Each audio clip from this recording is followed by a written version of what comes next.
Antes de empezar, un agradecimiento a los dragones del vacío y señores del Imperio Infinito. Con su ayuda puedo seguir con estas historias casi a diario. Muchas gracias y vamos con el video. El último terrano, parte 13.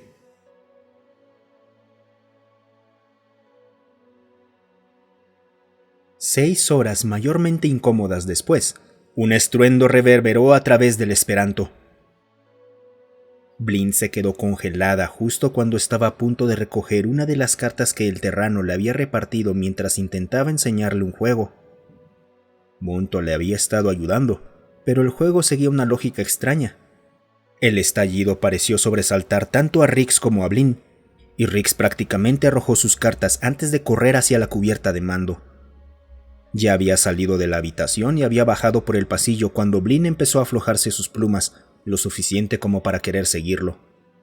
Para cuando Blin llegó a la cubierta de mando, sintiéndose ridícula y necesitando hacer algo con ese maldito traje de vacío, aunque fuera quitárselo con el riesgo de enfermarse, Rix parecía estar alternando botones rápidamente y revisando varios paneles.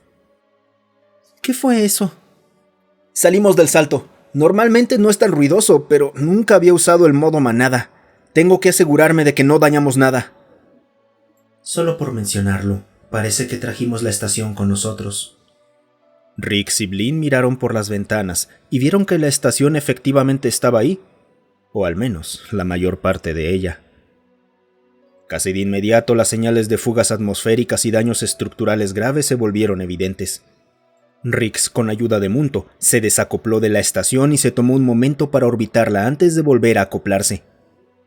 La estación estaba solo a la mitad, y lo que quedaba de ella estaba dañado a tal grado que incluso un equipo de reparación bien equipado habría tenido dificultades para reconstruirla. Parece más una nuez rota. Munto notó lo triste que se veía Blin. Si Rix lo notó, no dijo nada. Por mucho que me duela preguntar, ¿hay algo que podamos recuperar? Rix se tomó un momento para proyectar cuidadosamente la runa de practicidad y supervivencia. Ni Blin ni Munto respondieron. Munto se concentró en observar a Blin, aunque había escuchado completamente la pregunta del terrano y simplemente aún no respondía. Blin había mirado lo suficiente como para ver la runa, pero volvió a mirar su estación. Aunque, en realidad, ya no era suya, ¿verdad? Ya no. Había abandonado su deber. Le había suplicado al terrano que la robara por ella, para tener algo. No, esto no era lo que quería en absoluto. Una profunda sensación de vergüenza y culpa la invadió. La emoción de haberse ido se había disipado en las últimas horas. ¿Nos encontrarán otra vez? Probablemente, pero tenemos algo de tiempo. Para ellos llevamos fuera del mapa 2 días y medio. Es lo suficiente como para que hayan empezado una búsqueda. Pero no tienen idea en qué dirección fuimos. Además, estamos en el vacío, así que eso nos hace especialmente difíciles de encontrar. Sí, deberíamos recuperar algo.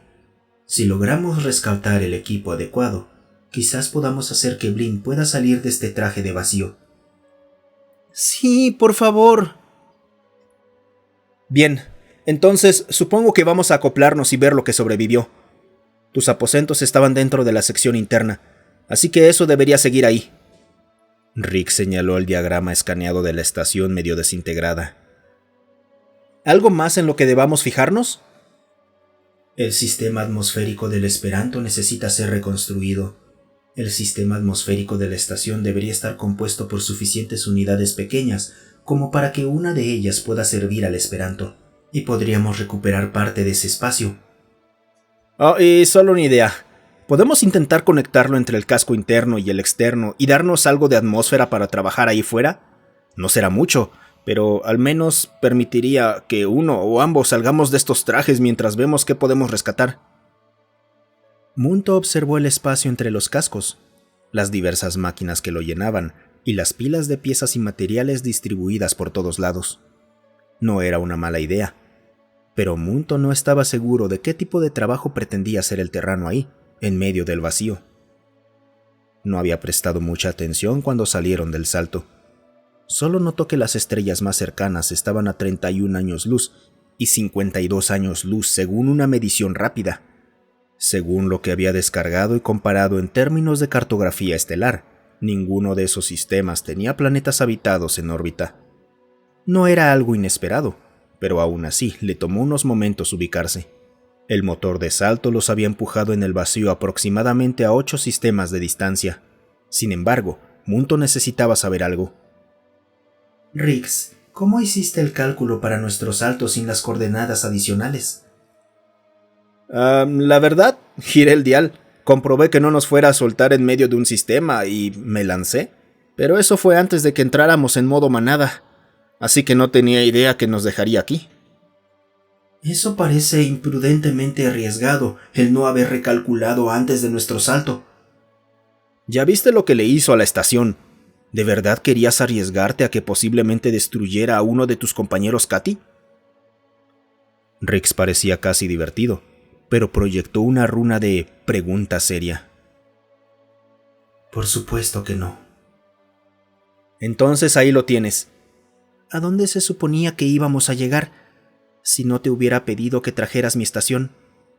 Munto hizo una estimación aproximada basada en la dirección del salto y la duración.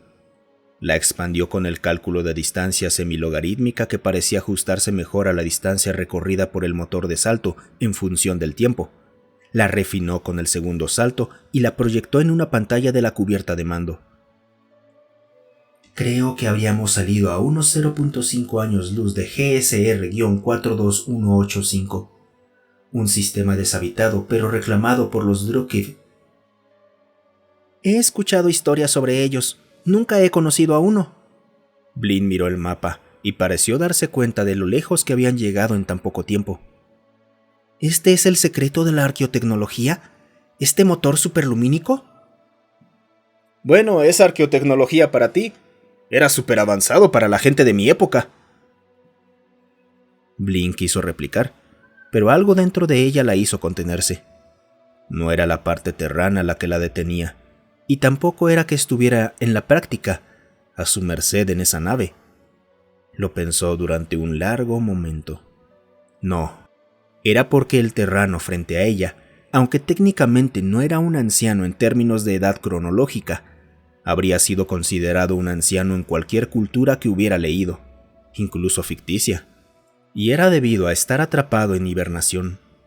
Cualquier ser con estatus de anciano era alguien que poseía la sabiduría de su tiempo, ya fueran ancianos de su propia especie o comparativamente ancianos en otras, con las esperanzas de vida de algunas especies siendo de meros años, otras de décadas e incluso siglos, que según se rumoreaba vivían la mayoría de los Katy.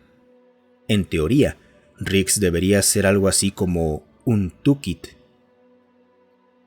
Munto, ¿qué significa Tukit en terrano? Es decir, en términos de significado. Un Tukit es una especie de socio igualitario, normalmente en negocios, pero también en términos de vivienda contigua. No existe una palabra equivalente única en terrano. ¿Por qué lo preguntas? Estoy tratando de decidir si Riggs aceptaría ser un Tukit en lugar de un anciano. Munto consideró los diálogos entre ambos, así como los que había tenido directamente con los dos orgánicos. No veo razón para que se oponga. ¿Hay algún motivo por el que creas que debería ser considerado un anciano? Para empezar, es un ave. Yo no podría manejar una nave de este tamaño por mi cuenta. No creo que mis plumas lo puedan resistir. Y además, es de hace más de 900 años. Eso significa que está pensando cosas que nadie ha pensado en siglos. Discrepo con la última parte de esa afirmación, pero entiendo a qué te refieres. Riggs sí posee una cantidad considerable de conocimiento de su época, una que no aparece en ningún archivo estándar. Pero, ¿por qué no? Sé que ya pregunté esto antes, pero ¿a dónde fueron todos los terranos y por qué? No tengo respuestas para ninguna de esas preguntas. Oigan, ¿en algún momento me van a incluir en esa conversación? Lo siento, Riggs. Me preguntaba si te molestaría que te llamaran Tukit. Riggs se tomó un momento para revisar el texto desplazable. donde Munto había colocado la definición de Tukit lo más cercana posible entre ambos léxicos. ¿Seguro? Bueno, no veo por qué sería un problema. Siento que me falta alguna parte del significado. Lamentablemente, la definición y la historia cultural requerirían mucho más que una simple explicación para transmitirse. Sería como cuando tú usaste la referencia al 42 de tu léxico, un número que parece tener una gran carga cultural, pero por razones mínimamente obvias. Claro, bueno, entonces estaré encantado de ser tu... Tukis, lo que sea. Blin asintió, algo que había notado que el terrano hacía como señal de afirmación, y ambos salieron de la cubierta de mando. Una vez que Rick se puso el traje de vacío, ella se tomó un momento para salir del suyo y usar las instalaciones sanitarias del Esperanto, extrañas como eran, completas con chorros de agua, y para consumir una bandeja de gusanos de harina y un contenedor de agua. No se había dado cuenta de cuánta hambre o sed tenía hasta que casi volcó el contenedor de agua dentro de su pico y casi cavó un hoyo en su bandeja de comida en búsqueda de algún gusano rezagado. Rix procedió hacia el espacio entre los cascos y estuvo evaluando el estado del interior. No parece que debamos intentar presurizar esto. Parece que ese ruido fue la energía del salto impactando en la atmósfera de la estación con fugas y se transmitió hasta nosotros a través de los cascos. Blin había salido, nuevamente equipada con su traje de vacío. La puerta hacia la estación estaba casi completamente atascada, hasta que Rick se encajó una barra metálica grande en un ángulo y la usó como palanca. No es que debería haber sorprendido a Blin, pero lo hizo. Ver lo rápido que Rick había sacado esa barra metálica y la facilidad con que la utilizó le resultó extraño. No estaba segura de por qué. Su especie también había desarrollado herramientas, pero la forma en la que el terrano usaba esa le parecía mucho menos elegante o controlada de lo que habría hecho un buen Queen. No era que fuera burdo, sino que era impreciso. No es que necesitara ser preciso, pero había algo en eso que aún así le incomodaba. Juntos entraron a la estación a través de la puerta forzada. El muelle de acoplamiento era un desastre. Las estanterías, su contenido, los cargadores y el equipo diverso estaban claramente esparcidos por toda la cámara. Rick señaló un cable largo que se extendía bajo una pila de cajas. Y apuesto que ese es nuestro generador de campo médico. Comenzó a excavar, arrojando cajas con facilidad casi practicada. Le tomó 3 minutos alcanzarlo. La cubierta superior aparentemente se había cerrado de golpe durante su recorrido por el espacio, protegiendo en cierta medida los componentes internos. Dudo que funcione. Estos son notoriamente sensibles. No lo sabremos hasta probarlo. ¿Qué tal si vas a ver si puedes entrar a tus aposentos y sacar más de tu equipo? Blin asintió de nuevo, y antes de que pudiera girarse para irse, Rick se extendió la mano y tocó el ala cubierta por el traje de vacío. Oye, ten cuidado, compañera. Blin volvió a asentir y comenzó a caminar con cierta rigidez hacia sus aposentos. Tuvo que desviarse varias veces por encima y alrededor de equipos sueltos, paneles hundidos hacia adentro o hacia afuera, e incluso vigas de soporte que parecían haberse partido en dos. Llegó al lugar donde su vida había girado durante tanto tiempo. No quedaba mucho sin alteraciones. El nido estaba hecho un desastre, y las hojas ya habían empezado a quebrarse, y aún así, por más que había querido volver para recuperar algo, cualquier cosa, ahora que estaba ahí, no podía recordar por qué. Su vida como una sin casa no había sido destacable, y aunque necesitaba algunos artículos de higiene que sí tomaría, había muy poco que realmente quisiera llevarse. Cuanto más lo pensaba, las hojas de Rigsba probablemente eran lo que más le interesaba. No eran las imágenes de su vida pasada o sus aventuras, no las historias de Queen volando en mundos lejanos, ni siquiera la pequeña colección de plumas pintadas que había acumulado. Tomó los pocos artículos de higiene y los guardó en los bolsillos del traje de vacío. Observó la habitación un momento antes de girar sobre su garra trasera y dirigirse hacia la cubierta de mando, o lo que quedaba de ella. Debido a los montones de escombros y espacios abiertos, tuvo que desviarse considerablemente para llegar. Al pasar por el autofabricador, le sorprendió ver que algo había sido impreso. Metiendo la mano lo sacó. Era una lámina plana pequeña de algún tipo. Tenía marcas, nada que ella reconociera. La guardó en un pequeño bolsillo del traje y continuó. La cubierta de mando, como el resto de la estación, estaba destrozada. La mayoría de las pantallas estaban destruidas. Las ventanas habían desaparecido y un cuarto entero de la sala fue arrancado como si un gigante lo hubiera hecho. Se acercó a uno de los paneles laterales y comprobó la energía. Había algo, pero apenas. Y en cualquier caso eran reservas de emergencia. Comenzó a transmitir la mayor cantidad posible de memoria de la estación a los sistemas de este panel. Probablemente no sería mucho, ni particularmente útil, pero sería algo que dejara huella de la situación si alguna vez lo necesitaba. Lamentablemente, eso también incluía todas sus comunicaciones de los últimos 18 meses, que no eran mucho más allá de deberes oficiales, pero seguían siendo una prueba. Al terminar, extrajo los núcleos de memoria y los guardó en los bolsillos del traje. Echó otro vistazo a la cubierta de mando destrozada. Ahí era donde todo había estado, donde había estado su deber, y su deber ahora estaba abandonado.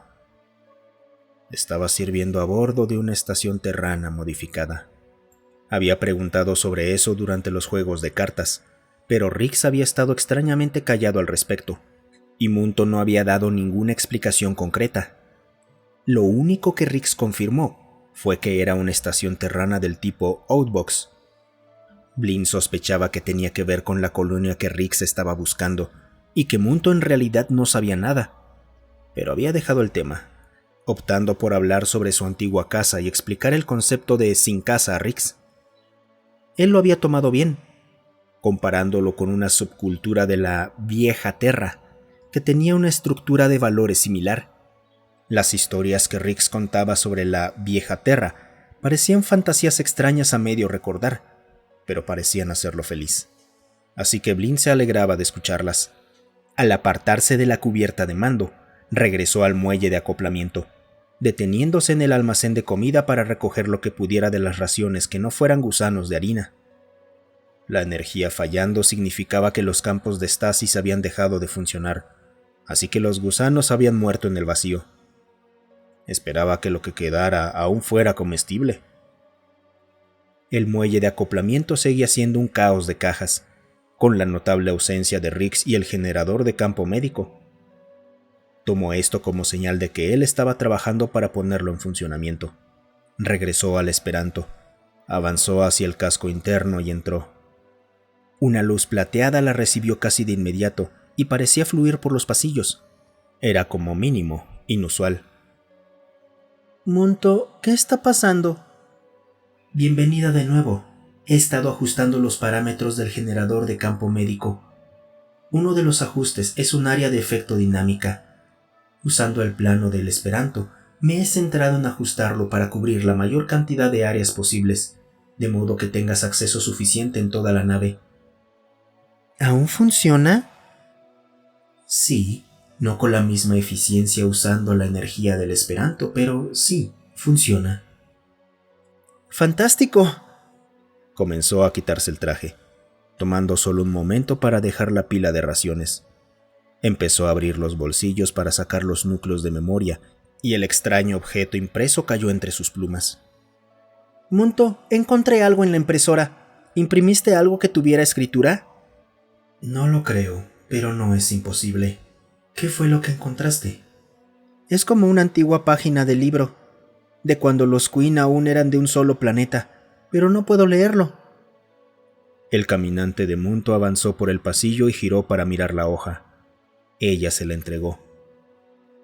Munto sintió una especie de descarga recorriendo su sistema al verlo. Mensaje del sistema terrano. Él no es el último. 0451G-001-042D.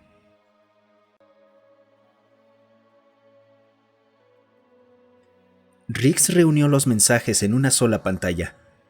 Mensaje del sistema terrano. Él no es el último. 0451G-001-042D. Mensaje del sistema terrano. buscando aquello que se ha perdido. Coordenadas 5871R-284-876X. Mensaje del sistema terrano. No intentes regresar al origen. Coordenadas 0101A-777-003M. Coordenadas adicionales a continuación. Error.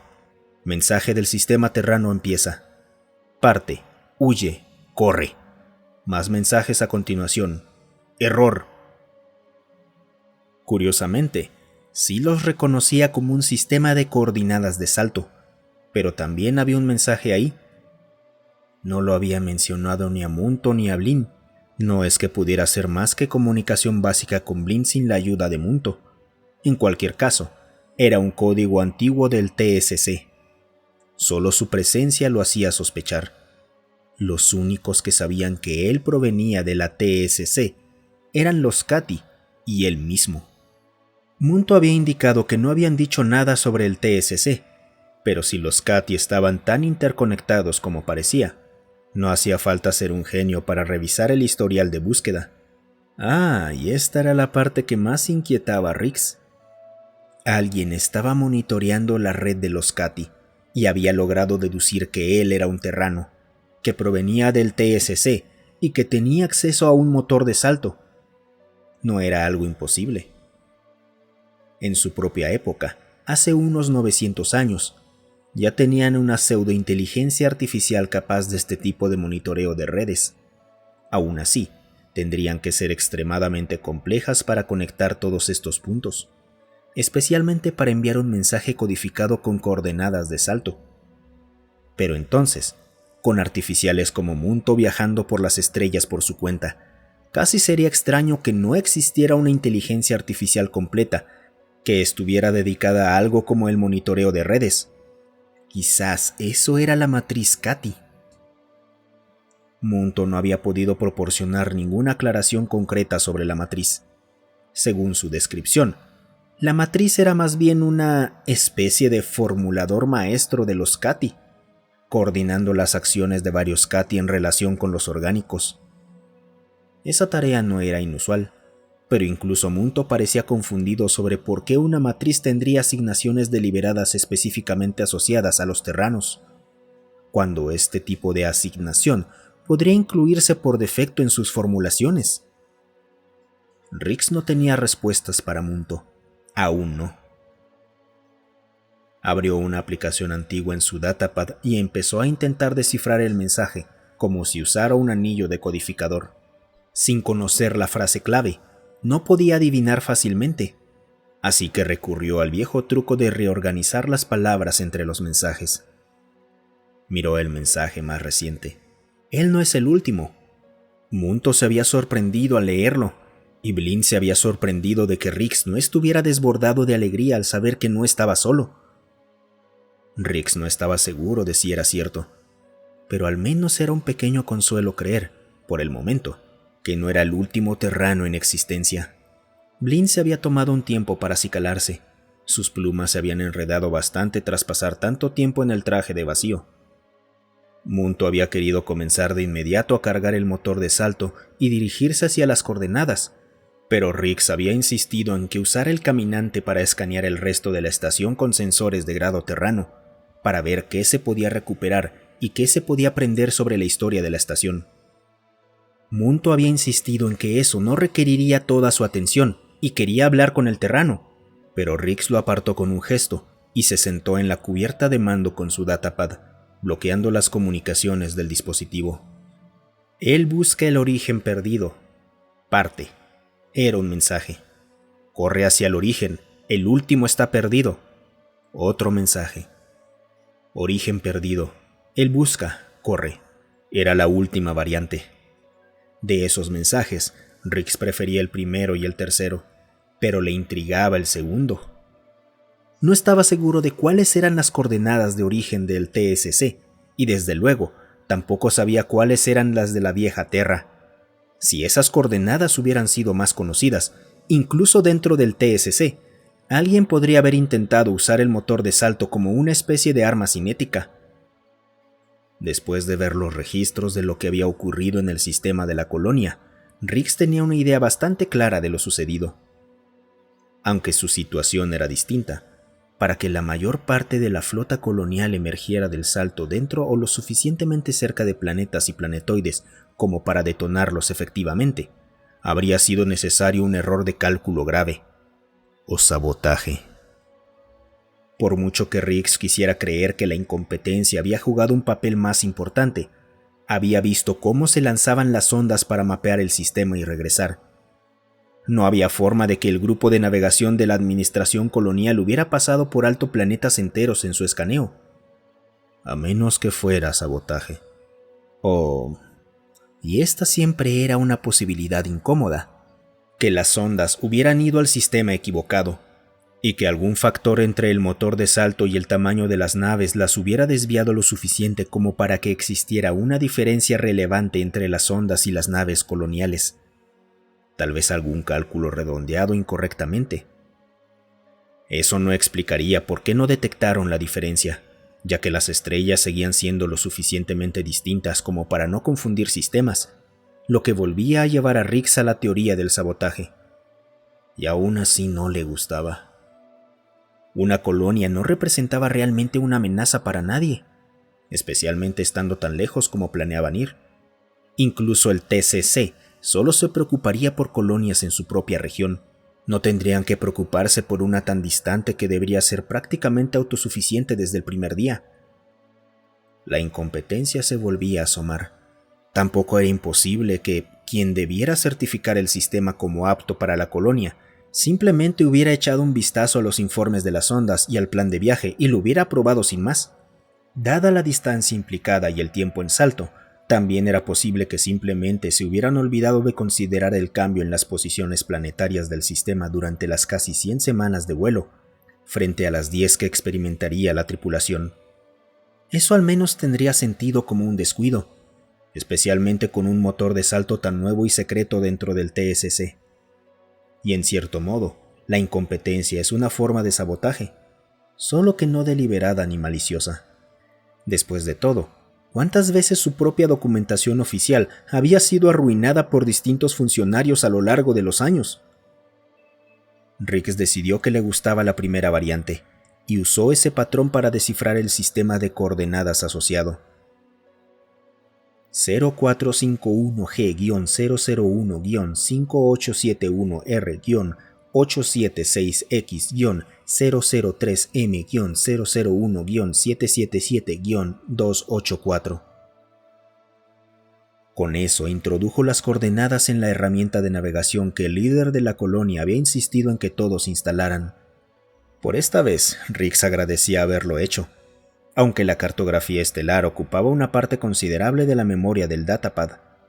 Tomó unos minutos mientras la herramienta realizaba varias comprobaciones contra la ubicación aproximada antes de presentar el resultado. Según sus registros cartográficos, se trataba de un sistema de enana blanca que casi con seguridad ya estaba muerto en su época, pero al que nunca se habían enviado sondas, por lo que solo existían algunos registros. Sin embargo, estaba solo un salto de 5 días desde su posición actual. No era un viaje largo, pero sí lo suficiente como para que Riggs quisiera que Munto verificara el destino con su cartografía interna. Riggs preguntó sabiendo que Munto casi con seguridad estaba escuchando o esperando. ¿Tienes un momento? Estoy disponible. ¿Qué asistencia necesitas? Necesito comprobar las coordenadas de nuestro destino y cualquier información que tengas sobre este sistema. Pero manténnos desconectados por ahora. Riggs introdujo el patrón de coordenadas en una pantalla que Munto podía ver y controlar. Munto tomó los números, notó que estaban en un patrón distinto al presentado inicialmente y se detuvo. ¿Por qué cambiaste los números? Alguien me envió un mensaje. Si tengo razón, estas coordenadas deberían funcionar. ¿Intentaste comprobar las coordenadas tal como fueron entregadas? No, pero puedo hacerlo ahora. Mientras tanto, por favor ejecuta el sistema que te proporcioné contra tus datos internos. Riggs tecleó en el datapad en el silencio de la nave. Era silenciosa de esa forma en la que solo una nave puede serlo. No silenciosa en el sentido literal, sino en ese zumbido mecánico constante que tienen la mayoría de las naves, que se vuelve parte del fondo y que nadie nota realmente hasta que desaparece. No es que la nave fuera normalmente ruidosa, pero había un tipo especial de silencio al estar en el vacío, en comparación con estar conectados a un puerto de acoplamiento o en un planeta.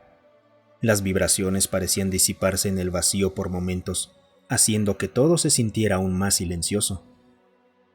Rix tenía una idea de a dónde llevaban las coordenadas en su formato normal, y resultó estar bastante cerca. La herramienta de navegación lanzó múltiples advertencias de ¿estás seguro de que quieres ir ahí? Y señaló una región del vacío a 38 semanas de su ubicación actual. Rix no había pensado que fuera tan lejos, pero considerando el sistema de coordenadas mejorado del motor de salto, no le sorprendió. Era un movimiento inteligente por parte de quien o lo que fuera que le había enviado las coordenadas. Para cualquiera que no conociera los códigos del antiguo TSC, además de la forma correcta de interpretarlos, parecería que el Terrano estaba huyendo hacia un punto tan distante de esta comunidad galáctica, si es que podía llamarse así, que seguirlo requeriría un esfuerzo enorme, especialmente si los amigos Cat y de Munto estaban limitados a los sistemas superlumínicos más estándar. Le tomó varios minutos, pero estaba listo cuando Munto lo estuvo. Al mismo tiempo, Munto comenzó a analizar las coordenadas y a revisar su base de datos local de cartografía estelar. El sistema aparecía registrado como una gigante azul, con recomendaciones de evitarlo si era posible. De hecho, toda la región del espacio a su alrededor, prácticamente en todas las direcciones hasta 15 años luz, estaba marcada para que los Cati la evitaran. Los sistemas de esa región eran poco destacables y estaban registrados como completamente explorados y deshabitados, así que tenía sentido que ningún Cati se dirigiera hacia ahí. Munto dirigió uno de los conjuntos de sensores en la dirección correcta para intentar ubicar la estrella. Fue difícil. El fondo de otras estrellas lo complicaba incluso para un Cati, pero Munto logró distinguirla, por muy poco. No parecía azul, aunque era posible que los sensores estuvieran degradados. Munto volvió a revisar la entrada del sistema. No se daba ninguna razón para evitarlo, solo una advertencia. Después de eso regresó su atención a Rix.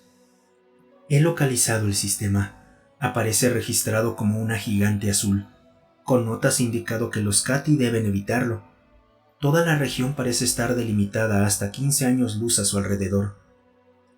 Entonces parece que mi suposición era correcta, aunque me sorprende porque mis registros lo muestran como una enana blanca. Munto revisó de nuevo los sensores.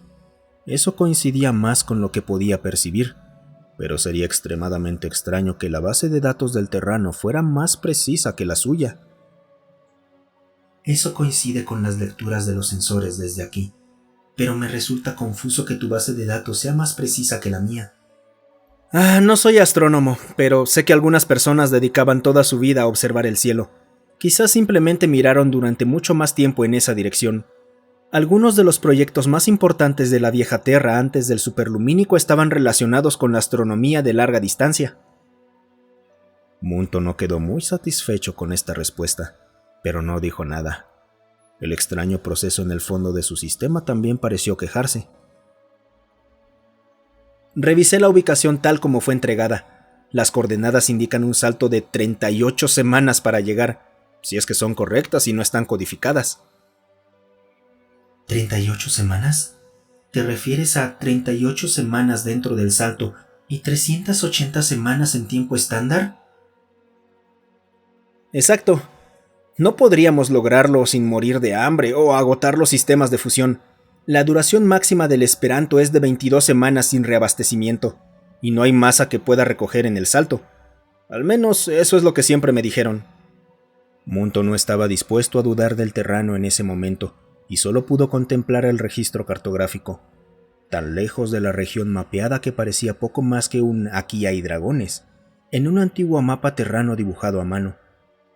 Parecía casi ridículo, pero el Terrano tenía razón. ¿Cómo propones que procedamos? Terminemos con el rescate. Todo lo que podamos usar para hacer más llevaderos los próximos 5 días. Hablando de eso, ¿cómo está Blin? Parece que aún está procesando su salida de su trabajo o su deber, como lo describen comúnmente los Queen. Creo que lo está llevando mejor de lo que la mayoría de los Queen podrían, ya que es una sin casa y por lo tanto una especie de marginada incluso dentro de su sociedad. No entiendo del todo. Sé que lo hablamos y que también existen en culturas de la vieja Terra, pero me resulta todavía extraño. ¿Ninguna de las culturas terranas de tu época mantenían la práctica de ostracismo? Si es que estoy traduciendo correctamente el término. Sí, claro. Pero solía ser más cuando alguien cambiaba de nación estelar, no por elegir un trabajo u otro. Pasaba, pero era algo más como negocio familiar que ser rechazado por completo por volverte médico en lugar de granjero. Las diferentes culturas mantienen distintos valores y distintas conexiones. Supongo. Aún así me parece raro. Pero bueno, debería parecerlo. Es una cultura completamente distinta de una especie completamente distinta. Entonces, ¿por qué se quedó si es tan marginada? La mayoría de las especies se mantienen aisladas en lo que respecta a la comunidad galáctica.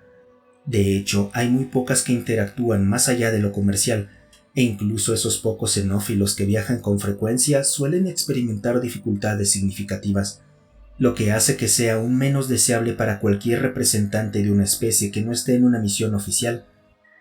Yo siempre soñé con conocer alienígenas y ver el inicio de una sociedad galáctica, con estaciones llenas de cientos de especies coexistiendo. Hasta donde sé, eso no es posible o no se ha intentado en la escala que describes. Lo diré otra vez, este no es el futuro que imaginaba. Bueno, hasta ahora lo más avanzado son ustedes, los fabricadores y su Internet galáctico. Me temo que no puedo comentar, dado mi limitado entendimiento de lo que esperabas en comparación con el estado actual de la sociedad y la tecnología galáctica. Bueno, voy a buscar a Blin. Hay que decirle que tenemos que decidir qué más podemos sacar de la estación antes de soltarla. Me encantaría subir la gravedad, pero sé que probablemente ella no lo soportaría. Al menos no por tanto tiempo como a mí me gustaría. Si podemos tomarnos algo de tiempo, quizás pueda desarrollar controles variables para habitaciones específicas. Podemos intentarlo, sí, pero al final todo va a depender de cuánto logremos recuperar y de cómo estén nuestras reservas de comida. De hecho, la comida debería ser nuestro primer problema. Si no podemos mantenernos alimentados durante estos 5 días en Salto, no importará lo que haya al otro lado, ya sea una gigante azul, una enana blanca o un agujero negro. Munto ya estaba observando el Esperanto, intentando averiguar dónde podría colocar el equipo adicional en el ya reducido espacio interior.